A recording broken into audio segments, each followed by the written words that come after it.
لدرجة إن الفريق الشاذلي كان بيرى إن الفرق ما بين السلاح الجوي المصري والسلاح الجوي الإسرائيلي هو 10 سنين على الأقل.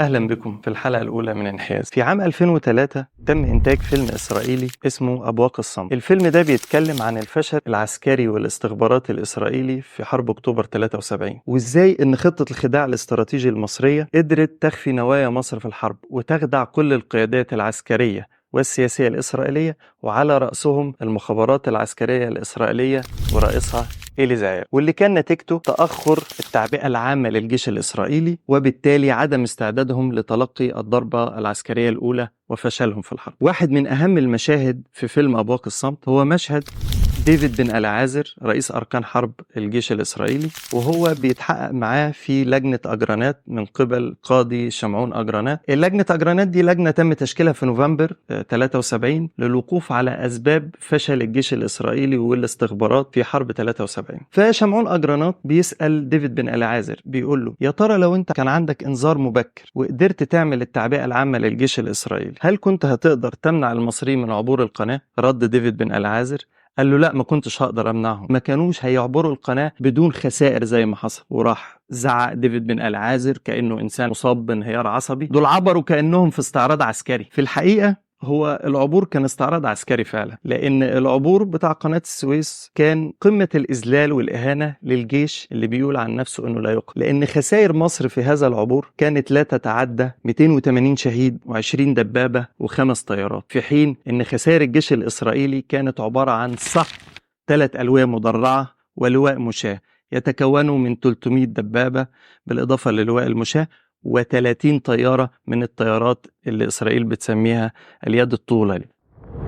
في الحقيقة إسرائيل دايما كان عندها تفوق تكنولوجي في وسائل وأساليب التجسس، تفوق بتضمنه ليها القوى العالمية اللي بتساندها، سواء كانت بريطانيا في الماضي وأمريكا في الحاضر، وزي ما هي حاليا بتستخدم الوسائل دي في عمليات نوعية زي تفجيرات أجهزة البيجرز في لبنان أو تفجيرات أجهزة الطرد المركزي للمفاعل النووي الإيراني. فكذلك في سنة 73 إسرائيل برضو كان عندها وسائل تكنولوجية متقدمة، قالوا عنها في لجنة أجرانات أو أشاروا ليها بكلمة الوسائل الخاصة. غير معروف طبيعة هذه الوسائل، ولكنها كانت أجهزة تصنت معقدة ومتطورة، كان بإمكان إسرائيل عن طريقها إنها تتصنت على ضباط الجيش المصري في اتصالاتهم الهاتفية. ولكن رغم هذه التكنولوجيا التي بحوزتهم فشلوا استخباراتيا، وده لأن المخطط العسكري المصري وضع في حسبانه هذا التفوق لما وضع خطة الخداع الاستراتيجي، ولما وضع فلسفة خطة حرب أكتوبر، واللي على رغم محدودية السلاح وقدم التكنولوجيا عن التكنولوجيا اللي بتستخدمها إسرائيل، قدر المخطط العسكري المصري إنه يعمل بالبلدي من الفسيخ شربات، ولذلك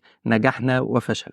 فلسفة خطة حرب أكتوبر 73 واللي وضعها الفريق الشاذلي رئيس أركان حرب القوات المسلحة والقيادات العسكرية الأخرى زي اللواء الجمصي تعتمد بالأساس إن في فروق كبيرة ما بين القوة العسكرية المصرية والقوة العسكرية الإسرائيلية، نتيجة للدعم الأمريكي اللامحدود لإسرائيل بأحدث طراز من جميع الأسلحة في مقابل القصور في الدعم السوفيتي لمصر، وإننا لازم هنستخدم عقولنا لتقليل الفجوة الموجودة ما بين قدراتنا العسكرية وقدراته. وأهم نقطة من نقاط الضعف اللي كانت الخطة العسكرية عايزة تعالجها هي ضعف القوات الجوية المصرية مقارنة بالقوات الجوية الإسرائيلية، لدرجة أن الفريق الشاذلي كان بيرى أن الفرق ما بين سلاح الجو المصري وسلاح الجو الإسرائيلي هو 10 سنين على الأقل. فمثلا على سبيل المثال القوات الجوية الإسرائيلية كان بمقدورها أن هي تقصف 2500 طن يوميا، في حين أن القوات الجوية المصرية مضافا لها القوات الجوية السورية كان بمقدورها أن تقصف 760 طن يوميا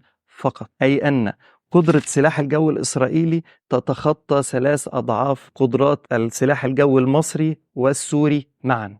النقطة الثانية في ضعف القوات الجوية المصرية هي كان مدى الطيارة وقوة التسليح والتكنولوجيا المستخدمة. فمثلا مدى الطيارة، كانت الطائرات الإسرائيلية مداها أكبر بكتير من مدى المصري، فالطائرات الإسرائيلية تقدر توصل للعمق المصري، لكن الطائرات المصرية لا تستطيع أن تصل إلى العمق الإسرائيلي. الطائرات الإسرائيلية كان بمقدورها أنها تقوم بالتصوير وتفسير الصور وإرسالها للقوات البرية أو للقيادة، وفي الاستفادة من هذه الصور في معارك القوات المشتركة مع القوات البرية، في حين أن القوات الجوية المصرية لم يكن بمقدورها القيام بهذه المهام المهمة. ده سببه ان الاتحاد السوفيتي ما كانش بيدينا احدث طراز او حتى الطراز اللي بعده في الطيارات. يعني على سبيل المثال، اسرائيل كانت بتحارب بالفانتوم. الفانتوم كانت افضل طياره موجوده في هذه الحقبه الزمنيه، وعلى الرغم من الاتحاد السوفيتي عنده الطيارات المقابله لها في الامكانيات، بل الاعلى منها زي الميج 25 مثلا، لكن كان الاتحاد السوفيتي ما بيديناش الميج 25 ولا الميج 23. كنا بنحارب بالميج 21 والميج 17. الميج 21 والميج 17 لمن لا يعرفهم هي الطيارات اللي بمروحة من قدام اللي بتظهر في أفلام حرب أكتوبر، اللي للوهلة الأولى لما تشوفها ممكن تفتكرها طيارات من الحرب العالمية الثانية. الميج 25 طيارة متطورة جدا لدى الاتحاد السوفيتي، ولكنه رفض أن يبيعها لمصر. الاتحاد السوفيتي في مرة كان بعت لنا 4 طيارات ميج 25 للمساهمة في عملية الدفاع الجوي عن الأجواء المصرية بطيارين سوفيت، وهو رفض بيعهم لنا. فالميج 25 طلعت رحلة استطلاع فوق سيناء. اللطيف ان الطائرات الاسرائيليه ما قدرتش تصيبها باي صاروخ ولا قدرت تعيق حركتها، بل ان الصواريخ اللي ضربتها الطائرات الاسرائيليه وقعت على الضفه الغربيه للقناه بدون ان تنفجر هذه الصواريخ، واخذها الجنود المصريين واديناها للسوفييت علشان يعرفوا التكنولوجيا الامريكيه ويفككوا الصواريخ وما الى ذلك. بالمناسبه الميج 25 دي هي الطائره السوفيتيه المقابله للطائره لوكهيد اس ار الامريكيه، واللي هي مهمه في حرب 73 لان هي دي الطياره الأمريكية اللي كشفت الثغرة ما بين الجيش الثاني والجيش الثالث، واللي هنتطرق ليها في الأجزاء القادمة. ضعف القوات الجوية تسبب في أن القوات البرية مش هيكون معاها غطاء جوي يحميها من القوات الجوية الإسرائيلية لما تعبر القناة وتتوغل في عمق سيناء. فده كان بيجبر المخطط العسكري المصري أنه يشوف حل آخر ولا ينتظر أن القوات الجوية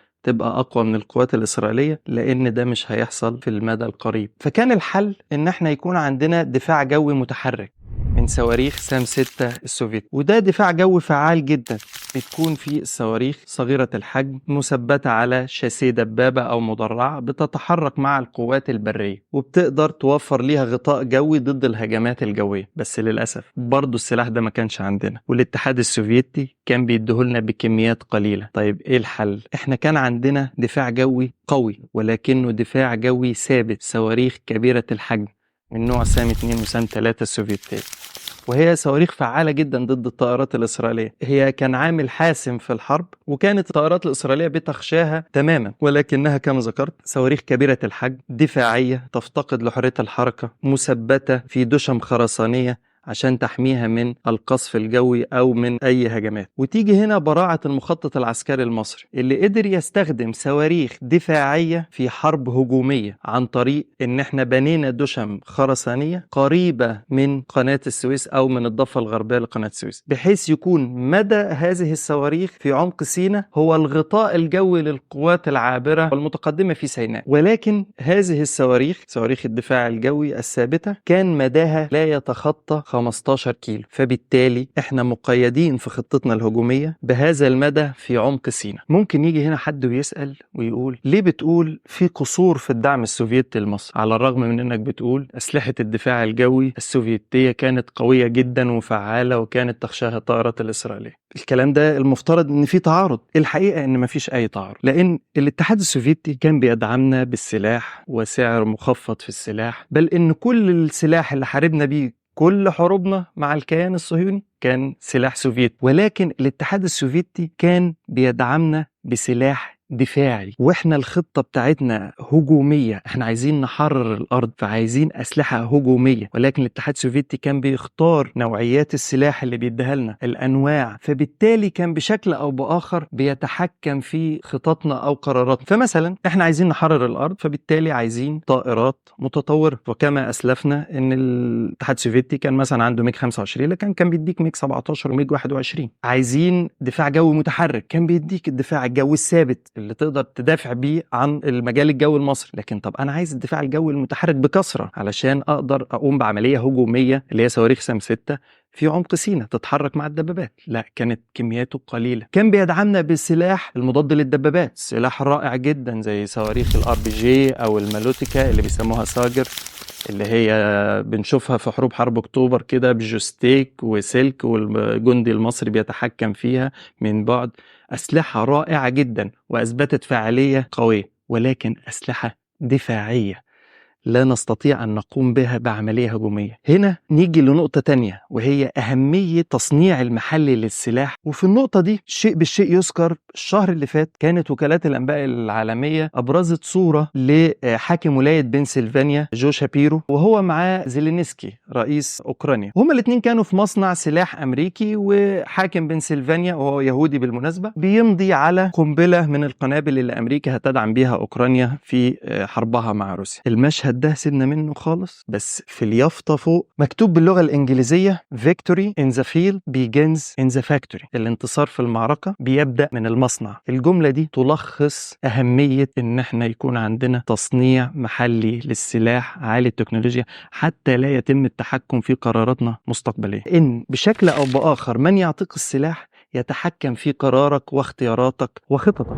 النقطة الثانية في فلسفة خطة حرب أكتوبر 73 هي إطالة مدة الحرب، لأن إسرائيل اللي كان عدد سكانها في الوقت ده قرابة 3 مليون نسمة بتقوم بتعبئة حوالي 20% من السكان اللي عند حدوث حروب، ودي نسبة عالية جدا عالميا، أعلى من أي دولة. بمعنى إن المهندس والدكتور والمحامي هو الجندي اللي في المعركة. فبالتالي لما إسرائيل بتحارب اقتصادها بيقف، لو طولنا مدة الحرب اقتصادها هينهار.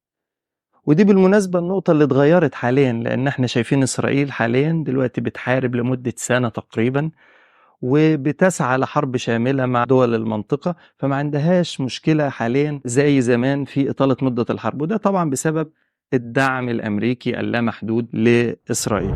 إطالة مدة الحرب معتمدة على إننا أقوياء في الدفاع، وعندنا قدرة كبيرة على صد الهجوم المضاد أو الهجمات المضاد، لأن المخطط العسكري المصري راعى عند تنظيم فرقة المشاة المصرية إنها تبقى مدعومة بعدد كبير من مضادات الدبابات وعدد كبير من كتائب المدفعية، بالإضافة إن كل فرقة مشاة كان فيها 4 كتائب دبابات، وتم دعمها بعد ذلك بلواء مدرع آخر. فبقيت الفرقة المشاة المصرية لوحدها عبارة عن جيش صغير يقدر يصد هجوم مضاد من 3 ألواء مدرعة، يعني قرابة 360 دبابة. وبالمناسبة القدرة على الصد ده كان تخوف كبير على الجبهة السورية من القيادات العسكرية المشتركة من بداية السبعينات.